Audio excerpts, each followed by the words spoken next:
नमस्कार। अहिले विश्वमा तेस्रो विश्वयुद्धको चर्चा निकै तीव्र रूपमा अगाडि बढेको छ र समग्र परिस्थिति हेर्ने हो भने सायद विश्वयुद्धलाई अब टार्न सकिँदैन कि भन्ने खालको अनुमान गर्ने मानिसहरूको पनि सङ्ख्या बढिरहेको छ र यसैसँग अर्को एउटा चाहिँ गजबको तस्बिर के देखिँदैछ भन्छ भने युक्रेन सङ्कटलाई लिएर सुरुमा मानिसहरूको जुन धारणा थियो त्यो धारणा एकदमै उल्टिन थालेको देखिएको छ। जस्तो अहिले अमेरिकामा, युक्रेनमा, जर्मनीमा जति मत सर्वेक्षणहरू भएका छन् ती मत सर्वेक्षणहरूले यो युद्धका पछाडि अमेरिका र जेलेन्स्कीको भूमिका नै सबैभन्दा दोषी रहेको भन्ने देखाइरहेको छ र त्यो जनमत बढिरहेको छ। र समग्रमा अहिले केही वर्ष यता एउटा मात्र हैन, युक्रेन सङ्कट मात्रै हैन, केही वर्ष यता जो परिस्थिति विकास हुँदै गइरहेको छ समस्याको, त्यो यसरी जेलिँदै गयो, एक आपसमा यसरी जेलिँदै गयो कि मलाई लाग्छ त्यसको गाँठो फुक्न अब एकदमै असम्भव जस्तै देखिन थाल्यो हैन। जस्तो समस्या एक ठाउँमा भएपछि कुनै प्रयासद्वारा त्यसको समाधान गर्ने कुरा हुन्छ, तर समस्या यसरी बल्झिँदै गए ती समस्याहरू कहाँ गएर फुक्ने हो भन्ने कुरा एकदम असम्भव जस्तै देखिन थालेको छ। मैले आज यहाँ त्यस्ता केही समस्याका चाहिँ एउटा संवेदनशीलताहरू अथवा जेलिँदैका केही समस्याहरू र यिनी समस्याहरू यस्तो बिन्दुमा पुगे आज जसले गर्दाखेरि अब यो समस्यालाई समाधान गर्न नसकिने खालको वातावरण सिर्जना भयो। यही केही कुराहरू राखेर विशुद्धको सम्भावनाको वास्तविकता के हो त, के हुन सक्छ, यही विषयमा अलिकति आज म चर्चा गर्न खोजिरहेको छु। पहिलो कुरा हामीले चाहिँ के ख्याल दिनुपर्छ भन्छ भने जस्तो युक्रेन सङ्कटपछि यो एकाएक चाहिँ आएको समस्या होइन हैन। अब यसको भ्रूण धेरै पहिलो थियो, मलाई लाग्छ एउटा भ्रूण रूपमा अव्यक्त रूपमा 2 दशक अगाडिदेखि र एउटा चाहिँ राजनीतिक चाहिँ तपाईँको एक्सनका रूपमा अथवा चाहिँ 2 अथवा 2 भन्दा धेरै शक्ति राष्ट्रको एउटा टक्राउको रूपमा यो परिघटना 2014 को जो चाहिँ युक्रेनमा जो त्यसबेलाका निर्वाचित राष्ट्रपतिलाई अमेरिकनहरूको एउटा षड्यन्त्रमा अवदस्त गरियो र त्यही कारणबाट चाहिँ क्रिमिया चाहिँ रुसले आफ्नो हातमा लिनुपर्ने अवस्था आयो, लगभग त्यहाँबाट सुरु भइसकेको छ। यदि विशुद्ध सुरु भयो भने पनि हामीले त्यसको चाहिँ तपाईँको उत्थानको एउटा प्रत्यक्ष रूपमा चाहिँ देखिने अथवा चाहिँ अनुभूति गर्न सकिने एउटा बिन्दु त्यसलाई मान्नुपर्छ। र अहिले चाहिँ कारण मैले यो अब साम्य हुने मैले सम्भावना कहाँ देख्दै हुन्छ भने यो दुईटा विश्व व्यवस्थाको लडाइँको रूपमा अगाडि बढ्यो भने त हामीले बुझ्नुपर्ने कुरा र यो मिल्ने कतै पनि सम्भावना मैले देख्दिनँ अब हैन। जस्तो अहिले मात्रै हैन, यो गएको डिसेम्बरमा मैले यहाँहरूसँग पहिले पनि भनेको छु, गएको डिसेम्बरमा जो चाहिँ चीनमा विन्टर ओलम्पिक भयो, शीतकालीन चाहिँ ओलम्पिक भयो, त्यहाँ चाहिँ सी र चाहिँ पुटिनको बिचमा जो भेट भयो त्यो भेटको लगत्तै 2 दिनपछि एउटा चाहिँ तपाईँको समाचार बाहिर आएको छ कि चीन र रुसी पक्षले एउटा मल्टिपोलर विश्वको निर्माण गर्ने, बहुध्रुवीय जो अहिले एकल ध्रुवीय छ नि अमेरिका वर्चस्वको, यसलाई तोडेर बहुध्रुवीय विश्वको चाहिँ निर्माण गर्ने, नयाँ विश्व व्यवस्थाको चाहिँ दिशातिर अगाडि बढ्ने र यसको निम्ति सबै समानान्तर सिस्टमहरूको विकास गर्ने, फाइनेन्सियल सिस्टम लगायत सबै सिस्टमहरूको विकास गर्ने घोषणा त्यो भेट भएको भोलिपल्टै मिडियामा सार्वजनिक भएको थियो।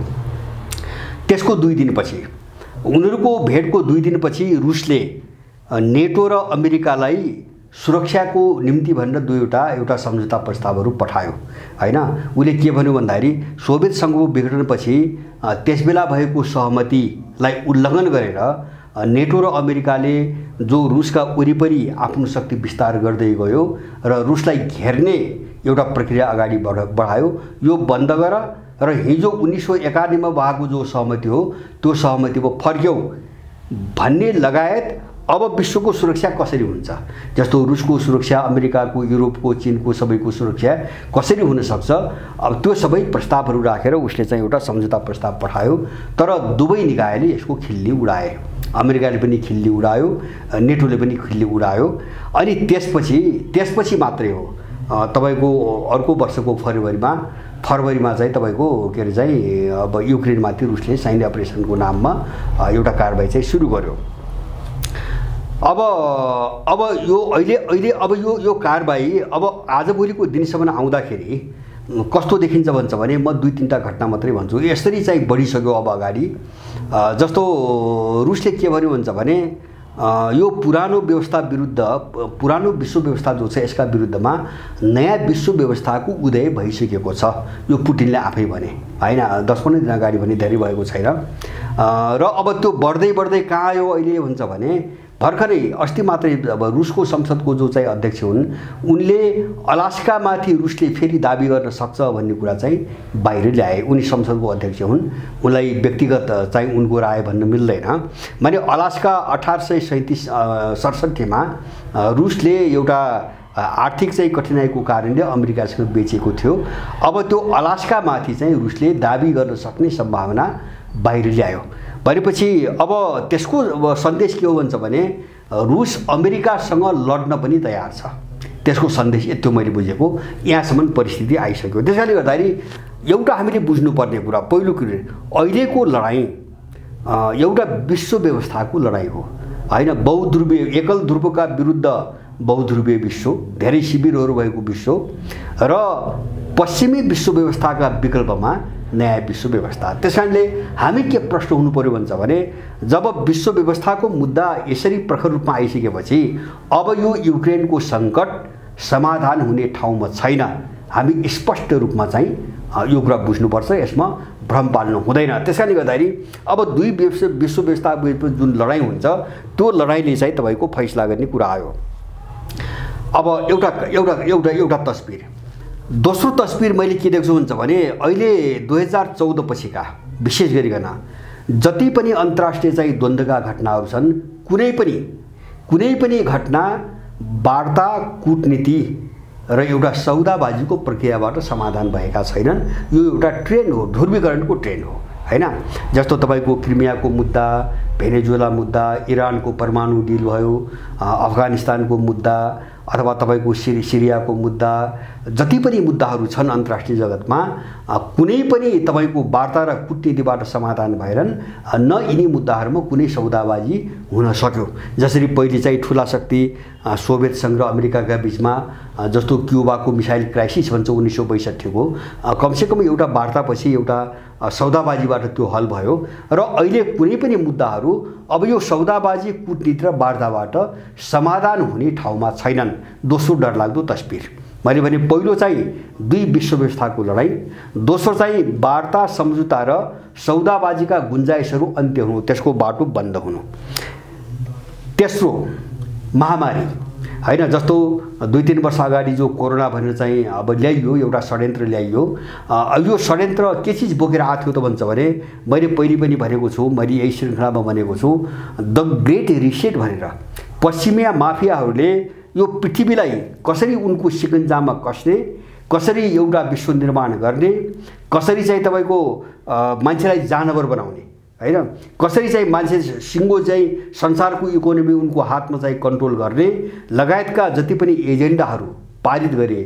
जो डाभोस बैठक भनिन्थ्यो 1921 मा कोरोना पछि डाभोस बैठकमा निष्कर्ष निकाले, त्यसले के देखायो भन्छ भने उनले सन् 2030 सम्म संसारलाई पुरै आफ्नो चाहिँ ग्रिपमा, कन्ट्रोलमा, कब्जामा लग्न खोज्दैछन् र पृथ्वीमाथि मुठ्ठीभर 2-4 जना माफियाहरूको एउटा शासन स्थापित गर्ने प्रयासमा छन् हैन। त्यो उसमा लागेका थिए। त्यो पनि उनको योजना कहाँबाट आयो भन्छ भने विश्व अहिले उनको तथाकथित विश्व व्यवस्था जुन ढङ्गले चलिरहेको थियो अब त्यसरी चल्दैन। उनीहरू त्यो निष्कर्षमा पुगे जसको उनको प्रतिद्वन्दी धेरै निस्किए, उनलाई चुनौती दिए। जस्तो चीन निस्क्यो, रुस निस्क्यो, ब्राजिल निस्क्यो, इन्डिया निस्क्यो, अथवा चाहिँ धेरै यस्ता चाहिँ अर्थतन्त्रहरू पनि विकास भए, धेरै राजनीतिक शक्तिहरू पनि उदय भयो। त्यसकारणले अब यो प्रतिस्पर्धाबाट जो उनीहरू हार्दै गए यसबाट बस्नको निम्ति कसरी जाने त प्रभुत्वको निम्ति भन्दाखेरि उनले द ग्रेट रिसेट भनेर एउटा षड्यन्त्रको चाहिँ तपाईँको डिजाइन गरे। अब त्यो षड्यन्त्रसँगको एउटा टक्राउ हो। दोस्रो कुरा यो हैन, एकातिर पश्चिमा माफियाहरू हैन, पश्चिमा चाहिँ सत्तामा रहेका केही माफियाहरू सिङ्गो संसारलाई आफ्नो मुठ्ठीमा कैद गर्ने एउटा योजना बनाएर अगाडि बढेका छन्।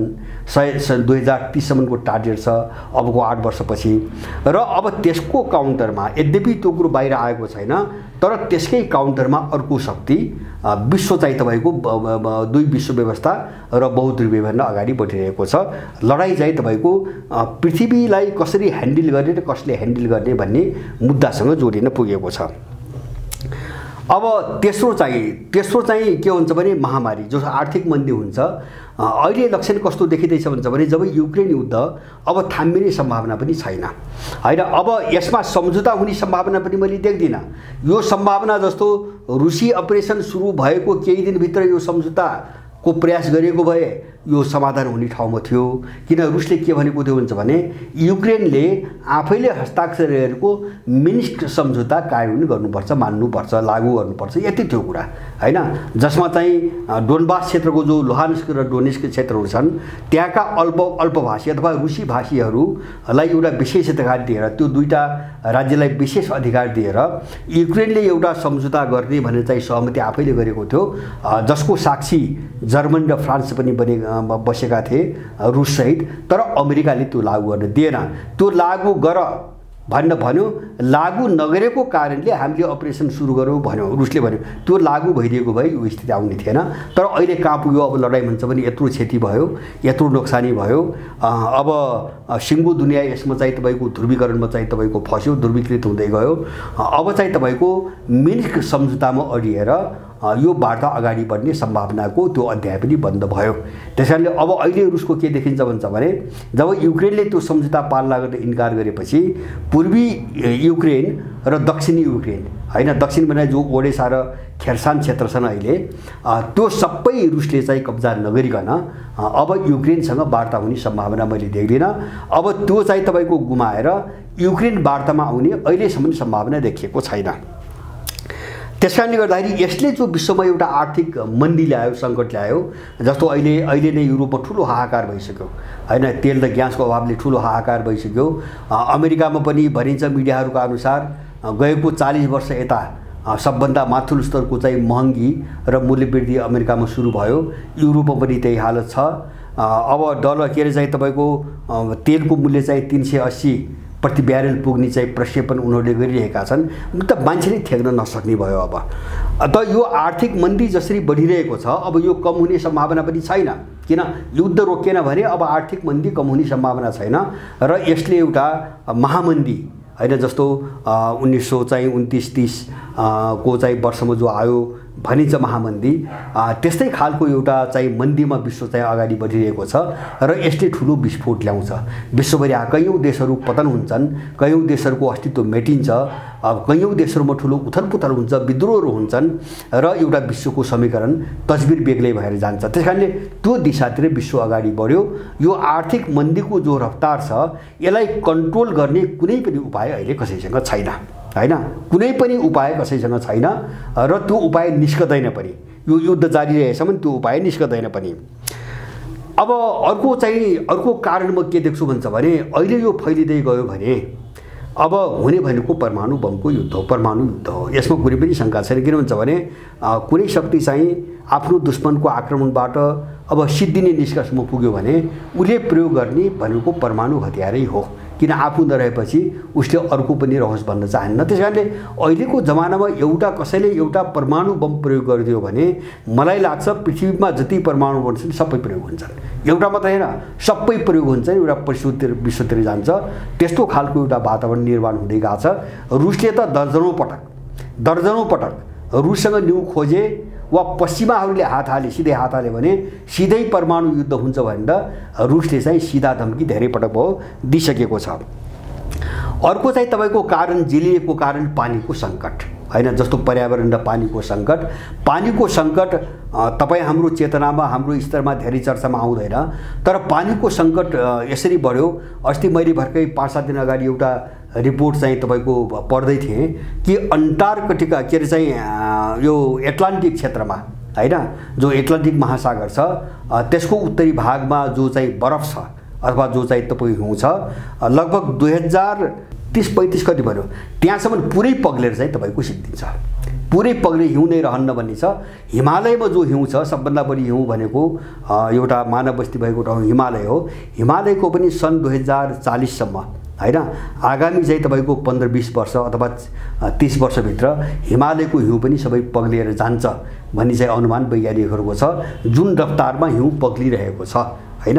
अब यसले पर्यावरणमा ल्याएको सङ्कट मात्रै होइन कि पानीको मुहानमा यति डरलाग्दो सङ्कट ल्याइरहेको छ हैन, त्यसले भोलि मान्छेलाई खाने पानी नै नहुने अवस्था आउँछ र यसैको निम्ति देशहरूका विरुद्धमा बीचमा युद्ध हुन्छ। पानीको सङ्कटले एउटा युद्धको वातावरण सिर्जना गरिसकेको छ। जस्तो हामी नेपालमा बारम्बार इन्डियाको चर्चा गर्छौँ, जो सबै नदी कब्जा गरेको छ, बाँकी भएका कब्जा गर्न खोजिरहेको छ।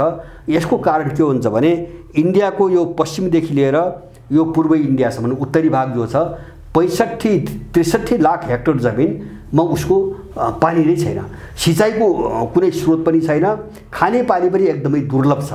त्यसकारणले त्यो पानी जस्तो भुटान, श्रीलङ्का, सिक्किम, श्रीलङ्कामा जो नेपाल, सिक्किम यो सबै क्षेत्रबाट चाहिँ निस्कने सबै पानी उसले एउटा चाहिँ तपाईँको ड्याममा जम्मा गरेर तपाईँको त्यो पानीको चाहिँ अभाव अहिले त त्यति अभाव छ, भोलि कति सङ्कट आउने हो, त्यसलाई पूर्ति गर्ने भनेर त्यही पानीको निम्ति नेपालसँग यत्रो दुश्मनी गरिरहेको छ। यो समस्या तपाईँको विश्वव्यापी रूपमा बढ्दैछ।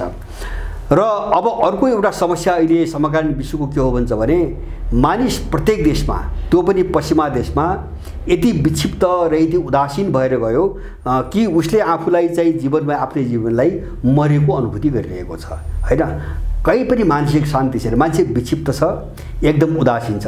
त्यही कारण हो जस्तो चाहिँ अस्ति भर्खरै बेलायतको एउटा घटना आयो, नर्वेको घटना आयो, अमेरिकाको हामीले चाहिँ हप्तै पछि सुन्छौँ ड्याम एउटा मान्छेले गोली चलाउँछ, निरपराध चाहिँ बाटोमा हिँडेका मान्छे मार्छ, कहीँ चाहिँ जम्मा भएका कार्यक्रममा जम्मा भएका मान्छे मार्छ, स्कुलमा पढेका विद्यार्थी मार्छ र अहिले भर्खरै चाहिँ जापानका पूर्व प्रधानमन्त्री सिन्जो आबेको पनि हत्या भयो।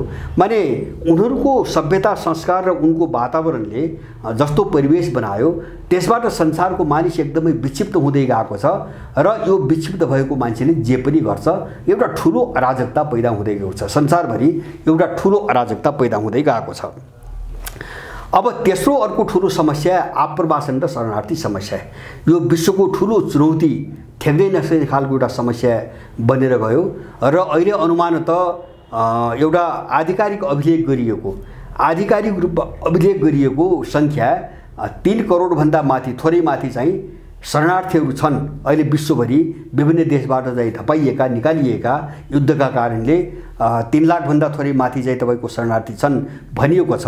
तर अनौपचारिक अध्ययन अनुसार यो सङ्ख्या 9 करोड छ हैन, तथ्याङ्कमा सामेल नगरिएको यसको सङ्ख्या 9 करोड छ। यो रफ्तार दिन प्रतिदिन बढिरहेको छ र कतिपय देशहरूका बीचमा यही शरणार्थी समस्याले नै, आप्रवासी र शरणार्थी समस्याले नै एउटा युद्धको वातावरण सिर्जना गरिरहेको, जस्तो मेक्सिको र अमेरिका हैन। मेक्सिको र अमेरिका त्यो मात्र हैन, तपाईँको पोल्यान्ड र उसका छिमेकी देशहरूमा माने शरणार्थी समस्या र आप्रवासीहरूको यस्तो डरलाग्दो स्थिति आयो कि त्यसरी नै युद्ध गराउँछ कि भन्ने एउटा सम्भावना बढ्दै गएको छ र यो रफ्तार रोकिने चाहिँ तपाईँको दिशामा पनि छैन। र अर्को एउटा प्रवृत्ति यो पछिल्लो कालमा सायद मलाई लाग्छ विश्वमा यो पश्चिमा जगतले जुन एउटा सङ्कट, असुरक्षा र चुनौतीको वातावरण सिर्जना गर्यो त्यसले गर्दाखेरि दुई खालका प्रवृत्तिहरू विश्वव्यापी रूपमा बढे अहिले। जस्तो एउटा आफ्नो क्षेत्र विस्तार गर्ने प्रवृत्ति बढ्यो हैन, जस्तो हामीले अहिले रुसले युक्रेनमाथि चाहिँ गरेको चाहिँ कारबाहीलाई पनि त्यही रूपमा बुझ्न सक्छौँ। एउटा क्षेत्र विस्तारको प्रवृत्ति बढ्यो हैन। दोस्रो चाहिँ तपाईँको विखण्डनको प्रवृत्ति बढ्यो हैन। जस्तो जहाँ ऊ पहिले एकजुट भएर बस्यो त्यहाँ चाहिँ आफ्नो भलाइ नदेखिकन अब चाहिँ छुट्टिने बाटोतिर अग्रसर भयो। जस्तो बेलायतमा स्कटल्यान्डको समस्या, स्पेनमा क्याटालोनियाको समस्या, अथवा अमेरिकामा पनि चाहिँ कालाहरूले यही प्रश्न उठाइरहेका छन्। इन्डियामा चाहिँ दर्जनौँ चाहिँ तपाईँको प्रान्तहरू छन् जो इन्डियाबाट अलग हुनुको निम्ति लामो समयदेखि सशस्त्र युद्ध गरिरहेका छन्। यस्ता प्रवृत्तिहरू एकदमै बढे हैन। राज्य विस्तारको प्रवृत्ति पनि बढ्यो। जस्तो त्यसको एउटा उदाहरण रुस हो, त्यसको अर्को उदाहरण तपाईँको टर्की हो। जस्तो उनीहरू चाहिँ हिजोको टर्की अथवा तुर्किया जो भन्थे पहिले हैन, अथवा ओटोमन जो साम्राज्य भन्थे त्यसको सपना उनीहरू देख्न थाले। कतिपय ठाउँमा चाहिँ तपाईँको विभाजनका प्रवृत्तिहरू बढे र यी प्रवृत्तिहरू अब बिस्तारै बिस्तारै युद्धको दिशातिर जाँदैछ, युद्धको रूपमा जाँदैछन्। मैले भने युक्रेनमा त सुरु नै भइहाल्यो हैन। भोलि अब टर्कीले त्यस्तै खालको केही सोच अगाडि बढायो भने, जस्तो ग्रिससँग झनै झनै युद्धको स्थिति छ टर्कीको हैन, टर्की र ग्रिसकै बिचमा युद्ध हुन सक्छ। अथवा चाहिँ युके जो ग्रेट ब्रिटेन भन्थे हिजोको, ग्रेट ब्रिटेन र तपाईँको के अरे चाहिँ स्कटल्यान्डको बिचमा युद्ध हुन सक्छ, अथवा आयरल्यान्डसँग युद्ध हुन सक्छ, क्याटालोनिया र चाहिँ स्पेनका बिचमा युद्ध हुन सक्छ। यो प्रवृत्ति विश्वव्यापी रूपमा चाहिँ फैलिन थाल्यो, धेरै अगाडि बढ्यो। त्यसैले अब यो पनि एउटा विशुद्धको एउटा पार्टको रूपमा, अङ्गको रूपमा अगाडि बढिरहेको छ।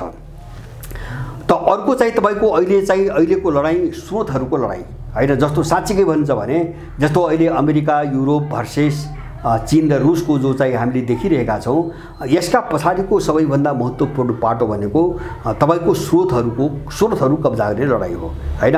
जस्तो चाहिँ स्रोत साधनहरू सकिँदै गए, एउटातिर स्रोत साधनहरू सकिँदै गए, अत्यधिक दोहन भयो। दोस्रो के भयो भन्छ भने जुन क्षेत्रलाई यिनले लुटे हैन, शक्ति राष्ट्रले लुटे, त्यो क्षेत्रका मान्छे अब सचेत भए र उनीहरू आफ्नो स्रोत आफै प्रयोग गर्ने दिशातिर गए। त्यसकारणले अब स्रोतहरू निकै कम मात्र बाँकी छन्, लुट्टको निम्ति स्रोतहरू निकै कम मात्र बाँकी छन्। अब ती कम मात्रामा रहेका स्रोतहरूलाई कसरी कब्जा गर्ने एउटा, र दोस्रो आफ्नो प्रतिस्पर्धीले कब्जा गरेको स्रोतहरूलाई कसरी त्यसको हातबाट फुत्काउने दोस्रो। अब यो लडाइँ विश्वव्यापी रूपमा चलेको छ। जस्तो दक्षिण चीन सागर यही एउटा मुद्दा हो। जस्तो अहिले तपाईँको अमेरिकनहरूले, इन्डियनहरूले अथवा त्यो क्षेत्रका एकाध देशहरूले उठाएको मुद्दा के हुन्छ भने दक्षिण चीन सागरमा अथाह चाहिँ तपाईँको स्रोत छ हैन। तेलदेखि लिएर माछा त सामान्यतः पानीमा पाइने जीव नै भयो, तेलदेखि लिएर विभिन्न प्रकारका खनिजहरूको अथाह भण्डार छ हैन।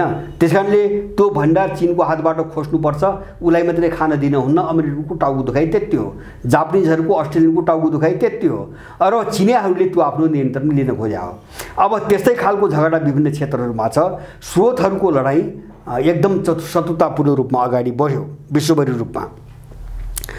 अब त्यसपछि अर्को चाहिँ तपाईँको अहिले पछिल्लो कालमा मुखर भएको सभ्यताको लडाइँ हैन। सभ्यता, त्यसभित्र सभ्यता भनेपछि विशेष गरेर आफ्नो इतिहास पर्यो, आफ्नो सभ्यताको कुरा पर्यो, आफ्नो कल्चरको कुरा पर्यो।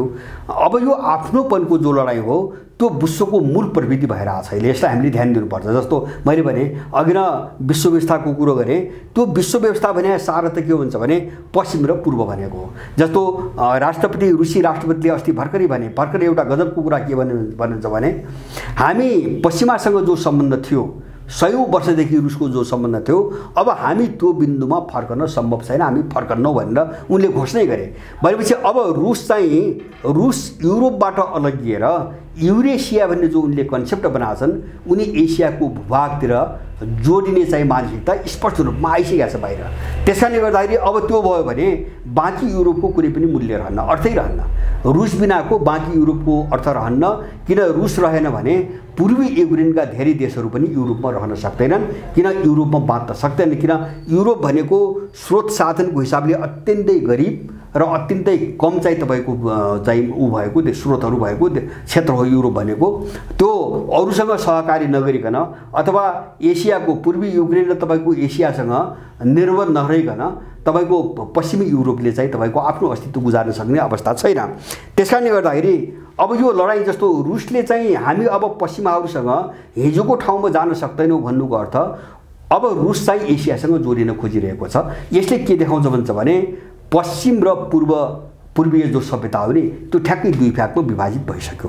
रुसको यो चाहिँ तपाईँको घोषणापछि पश्चिम र पूर्व सभ्यता ठ्याक्कै दुई भागमा विभाजित भइसकेको छ र यो संसारको यो ध्रुवीकरणको लडाइँको मुख्य मुद्दा बनेर गइसकेको छ।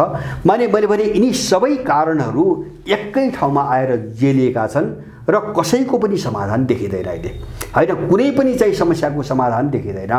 अब यही बिचमा एउटा अर्को तस्बिर हेरौँ। मैले विशुद्धको चाहिँ सम्भावना बढी किन देख्छु भन्ने कुरा गर्दैछु मैले। अब यसमा अर्को एउटा सम्भावना हेरौँ। त्यो सम्भावना के हुन्छ भने ठुलो युद्धको निम्ति एउटा शर्त हुनुपर्छ। त्यो शर्त के हुन्छ भने दुईटा अथवा दुईभन्दा बढी जो ब्लकहरू नि त्यो बराबरी र उही स्तरको ब्लकहरूको विकास भइसकेको हुनुपर्छ, ताकि एकले अर्काको वर्चस्वलाई स्वीकार गर्न नसक्ने परिस्थितिको विकास भएको हुनुपर्छ हैन। जस्तो आर्थिक रूपमा, सामरिक रूपमा अथवा अरू रूपमा पनि उस्तै खालका, तलमाथि अलिकति होला तर उस्तै खालका शक्तिहरूको उदय भयो भने त्यहाँ कम्प्रोमाइज हुँदैन, त्यहाँ सम्झौता हुँदैन र एउटाले अर्कोको वर्चस्व स्वीकार गर्दैन। त्यसले युद्धलाई अपरिहार्य बनाउँछ, अनिवार्य बनाउँछ। अब तिनी लक्षण के हुन् त, म अलिकति चर्चा गर्छु। जस्तो एक नम्बर जस्तो तपाईको नेटो भन्ने संगठन अमेरिकनहरूले अब पहिलो दोस्रो विश्वयुद्धपछि लगत्तै बनाएका हुन्। अब नेटोको विकल्पमा यो अब 20 वर्ष अगाडि साङ्घाई कोअपरेसन अर्गनाइजेसन बनेको छ। यद्यपि त्यो अहिले खुकुलो छ, मूर्त देखिँदैन। त्यो एउटा राजनीतिक सङ्गठन हो, तर राजनीतिक सङ्गठन मात्रै होइन, त्यो सुरक्षा अवधारणा समेत बोकेको सङ्गठन हो र त्यो नेटोको विकल्प हो मैले बुझेको हैन। चिनियाहरूले अगाडि बढाएको हैन, त्यसमा रसियन सामेल भएर चिनियाहरूले अगाडि बढाएको साङ्घाई कोअपरेसन अर्गनाइजेसन छ, त्यो नेटोको विकल्प हो। नम्बर 1 त्यो विकल्प तयार भइसकेको छ। मैले भन्न खोजेको यति हो। नेटो जसरी एउटा चाहिँ मूर्त चाहिँ तस्बिरको रूपमा चाहिँ बाहिर छ, त्यस्तै एउटा मूर्त तस्बिरको रूपमा साङ्घाई सहयोग सङ्गठन एउटा सङ्गठन बनिसकेको छ। नम्बर 1। दोस्रो, पश्चिमाहरूले जो G7 भन्ने एउटा आर्थिक समूह हो, आर्थिक मात्रै सबै खालको समूह थियो, आर्थिक सङ्गठन बनाएका छन्। G7 ग्रुप 7 7वटा पुँजीवादी देशहरू। त्यस्तै चाहिँ यतातिर ब्रिक्स भन्ने एउटा चाहिँ समूह छ हैन, जसमा अहिले 5 देश छन् र पछिल्लो यो भर्खरै केही दिन अगाडि भएको ब्रिक्सको सम्मेलनपछि अर्जेन्टिना र इरान पनि त्यसमा चाहिँ सदस्य बन्नको निम्ति आवेदन गर्ने टुङ्गोमा पुगेका छन् र यो विस्तार हुँदैछ। मैले भने नि एउटा चाहिँ इकोनोमिक ग्रुपका विकल्पमा अर्को ग्रुप। तेस्रो कुरा, ब्याङ्किङ प्रणालीमा विश्व ब्याङ्कको विकल्पमा ब्रिक्ससँग सम्बन्धित, पहिले यसलाई ब्रिक्स ब्याङ्क भन्ने थियो सुरुमा, अहिले चाहिँ न्यू डेभलपमेन्ट ब्याङ्क भन्छ हैन। त्यो ब्याङ्कले विश्वभरि काम गरिरहेको छ र एसियाली विकास ब्याङ्क जो थियो हैन, पश्चिमा र जापानिजहरूको, त्यसको विकल्पमा AIIB भन्ने अर्को एउटा ब्याङ्क छ, जसमा झन्डै 150 देशहरू आबद्ध भइसकेका छन्, अथवा 152वटा ब्याङ्किङ संस्थाहरू आबद्ध भइसकेका छन् विभिन्न देशका। माने एउटा ब्याङ्किङ प्रणाली पनि, दुईटा ब्याङ्किङ प्रणाली स्थापना भए, राजनीतिक सङ्गठन अब फौजी सङ्गठन पनि दुई खालका निर्माण भए। जस्तो नेटोको विषयमा साङ्घाई कोअपरेसन मात्र भेटे, त्यो मात्रै होइन, CSTO भन्ने सोभियत सङ्घ विघटन भएपछि रुसले आफ्ना छिमेकीका वरिपरिका केही देशसँग बनाएको एउटा सैन्य गठबन्धन पनि छ। अब त्यसपछि जस्तो सैन्य शक्तिका कुरा तपाईको गर्ने हो भने मैले चाहिँ बराबरीको अवस्था देख्छु। जस्तो परमाणु हतियार रुस, चीन, इरान के अरे चाहिँ उत्तर कोरिया लगायतका देशहरूसँग जो छ, लगभग चाहिँ तपाईको 6,500 7,000 को वरिपरि छ। अब अमेरिका र सिङ्गो बाँकी युरोपियन देशसँग मिलाएर त्योभन्दा बढी छैन, केही सङ्ख्या यतातिर नै बढी छ। र अर्कोतिर चाहिँ हतियार प्रविधिमा जाने हो भने मलाई लाग्छ धेरै प्रविधिमा पश्चिमा जगत पछाडि छुटेको छ। जस्तो हाइपरसोनिक के अरे चाहिँ मिसाइलहरू हैन, अहिले चाहिँ तपाईको पश्चिमाहरूसँग छैन। अमेरिकाले 2 पटक कोसिस गर्यो, असफल भयो हैन, उसले त्यो चाहिँ आविष्कारै गर्न सकिरहेको छैन। त्यो मात्रै होइन, अहिले अन्तरिक्ष प्रविधिमा चिनियाहरू, रसियनहरू त माथि नै थिए, अमेरिकन भन्दा पनि माथि हो रसियनहरू हैन, अब कस्मोलोजीमा। अब अहिले चाहिँ अन्तरिक्ष प्रविधिमा चिनियाहरू यति माथि गए कि अस्ति भर्खरै नासाले एउटा ठुलो चाहिँ तपाईको रोज प्रकट गर्यो। के भन्ने भन्छ भने चीनले चन्द्रमालाई कब्जा गर्ने योजनामा अगाडि बढ्यो र चन्द्रमालाई सैनिकीकरण गर्ने अथवा चन्द्रमामा आफ्नो एउटा सैन्य स्टेसन कायम गर्ने योजना बनाएर अगाडि बढ्यो भनेर नासाले आरोप लगायो। अमेरिकाको वैज्ञानिक संस्था नासाले आरोप लगायो, किनभने त्यो गर्ने हैसियतमा अमेरिका छैन, खर्चको कारणले पनि छैन र प्राविधिक आविष्कारको कारणले पनि अमेरिका त्यहाँ पुगेको छैन हैन। मैले भने हाइपरसोनिक मिसाइलमा पनि त्यहाँ छैन। धेरै यस्ता चिज छन् जुन प्रविधिको क्षेत्रमा पश्चिमी युरोप र अमेरिका, चीन र रुसभन्दा धेरै पछाडि छन्। अब केही प्रविधिमा अगाडि पनि होलान्। मैले भने सोलो डोरो मिलाउँदाखेरि सामरिक रूपमा पनि पश्चिमा शक्तिहरू त्यस्तो बलियो माने एकाधिकार कायम गर्न सक्ने शक्तिको रूपमा रहेका छैनन्। यदि त्यसो हुन्थ्यो भने युक्रेनमाथि यस्तो दयनीय भएर उनीहरू बस्नुपर्ने थिएन अथवा हेरेर तमासा हेरेर बस्नुपर्ने अवस्था आउने थिएन। मैले सामरिक अन्तरिक्ष शक्ति मैले भने चीन र रुस धेरै माथि गइसकेका छन्। यस्तो परिदृश्यले के देखाउँछ भन्छ भने दुईवटा ब्लकहरू उस्तै एउटा ब्लकहरू अब विश्वमा खडा भए, एउटा ब्लकले अर्को ब्लकको वर्चस्वलाई स्वीकार गर्ने अवस्था छैन। यो भनेको अब युद्ध हुने परिस्थिति हो हैन। जस्तो एउटाले अर्कालाई स्वीकार नगरेपछि के हुन्छ? युद्ध हुन्छ। कि त एउटाले आत्मसमर्पण गर्नु पर्यो हैन। त्यो आत्मसमर्पण पनि कुन बेला हो भन्छ भने जब कुनै देश हैन, कुनै मुख्य देश आर्थिक रूपमा टाट पल्टियो, ठेक्नै नसक्ने भयो। जस्तो अलास्का रुसले बेच्यो भने पनि मैले 1867 मा बेच्यो। त्यो बेला जो क्रिमिया युद्ध भयो, क्रिमियामा त्यो बेला पनि क्रिमिया युद्धको नामले प्रसिद्ध छ। एकातिर रुस, अर्कोतिर अटोमन साम्राज्य, अहिलेको टर्की, अटोमन साम्राज्यसँग मिलेर जर्मनी र फ्रान्सका बीचमा जो क्रिमियाको वरिपरि युद्ध भयो, त्यो युद्धमा चाहिँ नराम्रो क्षति बेहोरिसकेपछि आर्थिक रूपमा टाट पल्टेर रसियाले अलास्का अमेरिकालाई बेचेको थियो। अब त्यस्तै गरेर खर्चै धान्न नसक्ने अवस्थामा कुनै देश पुग्यो भने स्वभावतः बाँच्नको निम्ति उसले आत्मसमर्पण गर्छ। तर अहिले त्यो परिस्थिति बनिसकेको छैन। दुईटा पोल, दुईटा ध्रुव बलाबलीको अवस्थामा छ। यो भनेको तपाईको युद्धको अपरिहार्यता हो। अब यसमा म अन्तिममा दुईटा कुरा जोड्न चाहन्छु। ढिलो चाँडो मानुष एकछिन युक्रेन सङ्कटको कारणले यो वार्तामा अथवा कहीँ चाहिँ केही गरेर सौदाबाजी होला एकछिन मानौँ, कल्पना गरौँ। तर पनि विशुद्ध रोकिन्न मेरो बुझाइ। तर पनि विशुद्ध रोकिँदैन, तेस्रो विशुद्ध हुन्छ। जसरी पहिलो र चाहिँ दोस्रो भयो, तेस्रो विशुद्ध हुन्छ। त्यो के कारणले हुन्छ? माने कुनै एउटा पक्षले सरेन्डर गरे पनि त्यो केही समयका लागि रोकिन सक्छ। जस्तो मानुष एकछिन अब यो चाहिँ अहिलेको ध्रुवीकरणमा चीन र रुसको टाट पल्टियो, सरेन्डर गर्न सक्छन् हैन। केही समयलाई पश्चिमी वर्चस्व कायम हुन्छ र चाहिँ युद्ध टल्छ। अथवा चाहिँ अमेरिकन र युरोपले सरेन्डर गर्यो, केही समयका लागि उनीहरू चाहिँ तपाईको पछाडि हट्छन् र युद्ध, किन युद्ध गरे पनि ठेक्न सक्ने अवस्था हुँदैन आर्थिक रूपमा, उनीहरू चाहिँ पछाडि हट्नै पर्छ। अब त्यो पनि केही समयका लागि हो, क्षणिक हो हैन। तर युद्ध अवश्यम्भावी छ दुईटा कारणले विशुद्ध भइ नै छाड्छ।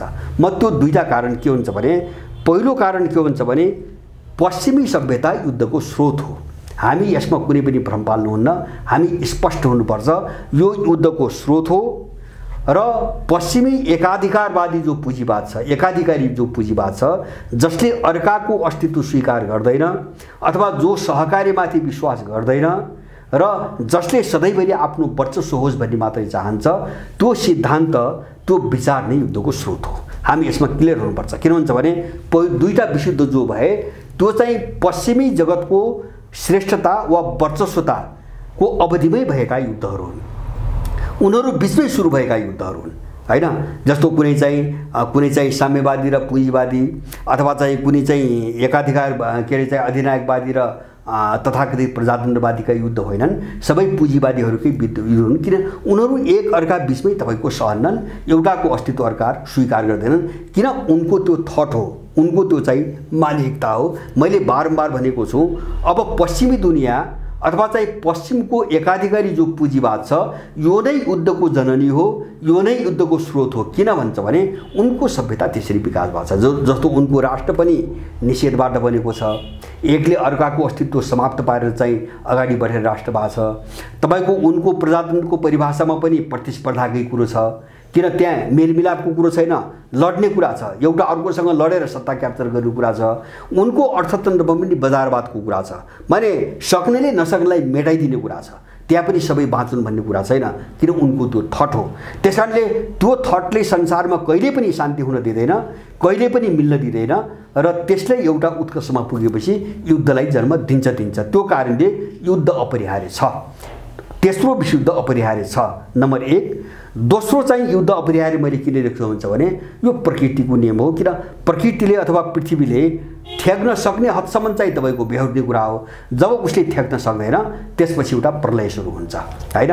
होला त्यो कतिपय प्राकृतिक विपत्तिको रूपमा पनि आउला यो सन्तुलन हैन, अथवा एउटा मानव सृजित एउटा विपत्तिको रूपमा पनि आउला। जस्तो हामी देखेका छौँ नि, जस्तो कोरोना भन्यौँ नि, कोरोना त मानव सृजित विपत्ति हो हैन। अब यो बिस्तारै बिस्तारै विशुद्धको एउटा पार्ट बन्दै गइसक्यो। मैले भने नि द ग्रेट रिसेट भनेर पश्चिमा माफियाले एजेन्डा बनाए, त्यो त युद्धको घोषणा हो हैन। अर्को दुनियाँसँग युद्धको घोषणा हो, अर्को दुनियाँलाई चाहिँ तपाईँको पशु बनाउने उनको चाहिँ तपाईँको एजेन्डा हो। त्यसैले गर्दाखेरि अब मानवीय विपत्ति, मानव सृजित विपत्ति हैन, अथवा प्राकृतिक विपत्ति, यो विपत्तिले अन्ततोगत्ता युद्ध गराउँछ हैन, बाँच्नको निम्ति युद्ध गराउँछ। त्यसकारणले पनि विशुद्ध अपरिहार्य छ। त्यसकारणले गर्दाखेरि हाम्रो के हुन्छ भने जस्तो कतिपय मान्छेहरू कामना गर्छन् अनि यस्तो नहोस् हैन, कामनाले तपाईँको यो वस्तुगत नियमलाई बदल्न सकिँदैन हैन। समाज जसरी चलिरहेको छ त्यसको पाङ्ग्रा पछाडि धकेल्न सकिँदैन हैन। हाम्रो काम के हो भन्छ भने अब यो निरन्तर हैन यत्रो क्षति हुन्छ भने जान्दा जान्दै बुझ्दा बुझ्दै, जस्तो परमाणु युद्ध भयो भने यिनकै आँकलन म पढिरहेको छु, जस्तो अमेरिकनहरूका युरोपियनहरूका अहिले हिसाब किताब गरिरहेका छन्।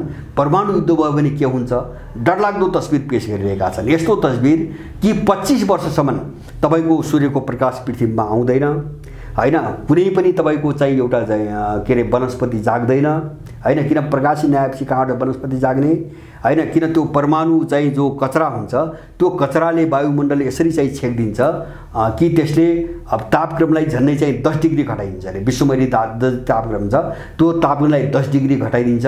अब यस्ता आँकलन उनीहरू आफै गरिरहेका छन्, तर परमाणु हतियार पनि आफै बनाइरहेका छन् हैन। यो किन भन्छ भने अमेरिकाले सुरु गरेपछि परमाणु हतियार अरूले पनि आफ्नो सुरक्षा निम्ति गर्यो, तर सुरुवात गर्यो पश्चिमा एकाधिकारी पुँजीवादले गर्यो, त्यो साम्राज्यवादले गर्यो। त्यसकारणले यो कहिले पनि शान्तिको पक्षमा छैन, यो कहिले पनि मानवताको पक्षमा छैन। किन भन्छ भने हामी कल्पना गरौँ परमाणु बम बनायो के को निम्ति, आखिर त्यसलाई मार्नको निम्ति बनायो हैन। परमाणु बम भनेको त कोठामा राखेर पूजा गर्नको निम्ति बनाएको त हैन, कसैलाई मार्नको निम्ति बनायो भने उसको दिमागमा कसैलाई मार्ने कुरा मात्रै छ हैन, कसैलाई मार्ने सक्ने र आफूले भोग गर्ने कुरा मात्रै छ। यो युद्धको स्रोत हो।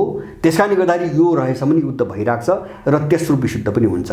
हाम्रो के भन्छ भने अब यो समग्र प्रक्रियामा हामीले जो गलत पक्ष हो नि, यो युद्धको स्रोतको रूपमा काम गर्ने, मुहानको रूपमा काम गर्ने जो गलत चिज हो त्यसलाई चाहिँ हामीले नङ्ग्याउन सक्यौँ, विश्वभरि मान्छेहरूले यो बुझे भने यो बाटोबाट मान्छेले उन्मुक्ति पाउला हैन। अन्यथा हामी युद्धबाट चाहिँ बाहिर हुन सक्दैनौँ, हामीले युद्धलाई चाहिँ रोक्न पनि सक्दैनौँ, हामीले त्यसलाई रोकेर पनि हुने सम्भावना छैन।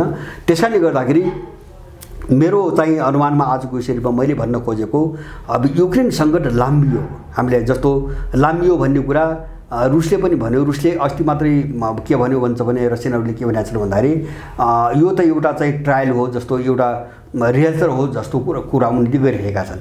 हामी त हतियारै प्रयोग गरेका छैनौँ, उनको भनाइदिएको छ हामीले हतियारै प्रयोग गरेका छैनौँ।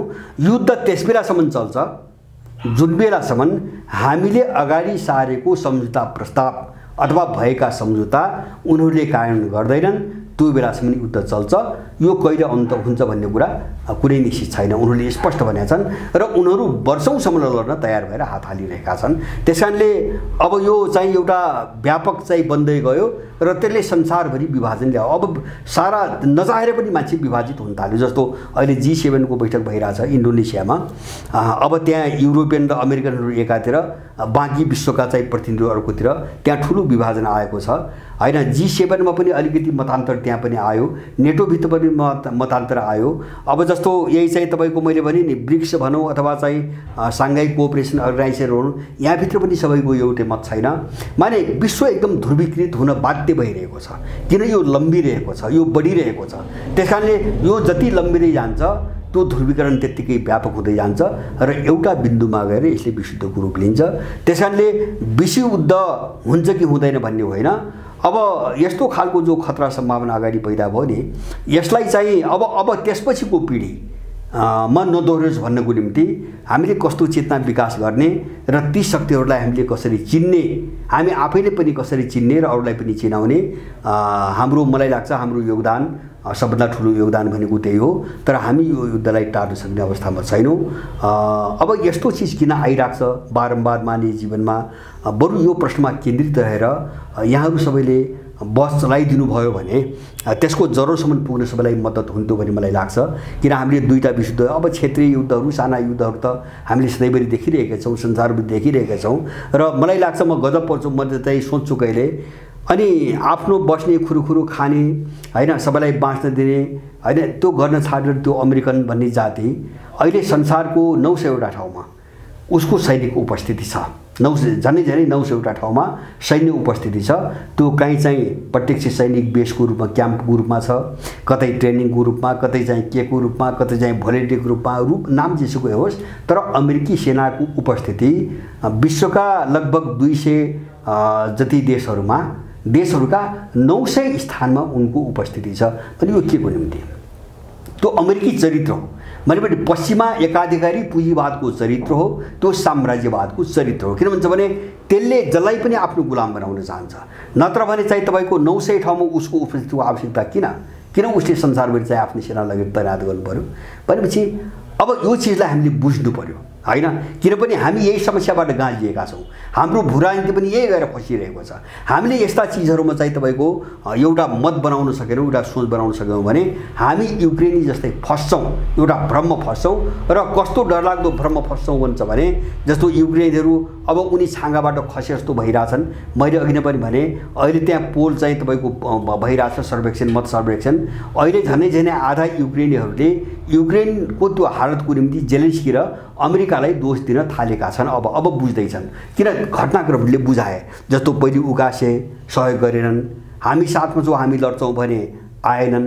हुँदा चाहिँ के भयो भन्छ भने किसिन्जरका पालामा आएर चाहिँ किसिन्जरले अलि अस्ति चाहिँ डाभोस बैठकमा आफ्नो केही चाहिँ के अरे चाहिँ इलाका दिएर भए पनि युक्रेनले सम्झौता गरिदिनुपर्छ भने त्यो त अमेरिकन राज्यको चाहिँ तपाईँको लाइन थियो, अमेरिका नबोलेको मात्रै हो।